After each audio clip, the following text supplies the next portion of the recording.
أخبار الجزائر والعالم من قناة أخبارية. تحية طيبة ومرحبا بكم.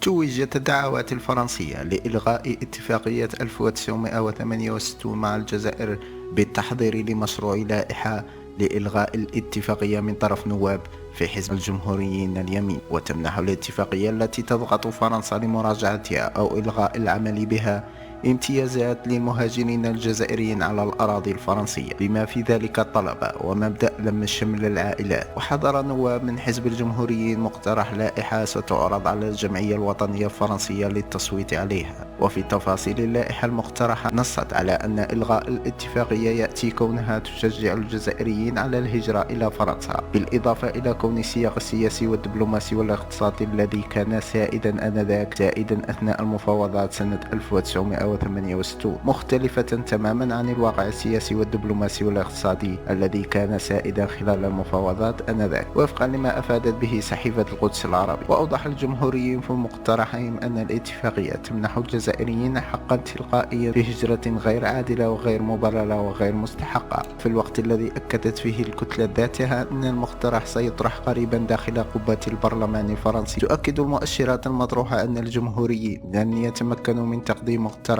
إلا شهر ديسمبر المقبل، ولا يمكن التنبؤ بتبني الدولة الفرنسية للمقترح من عدمه، فالقانون الفرنسي ينص على أن الاتفاقيات الدولية من اختصاص الدولة الفرنسية فقط، إلى أن الدعوات السياسية الأخيرة والحملة الممنهجة لإلغاء الاتفاقية قد تشير إلى وجود رغبة لدى صناع القرار الفرنسي للتخلي عن الاتفاقية.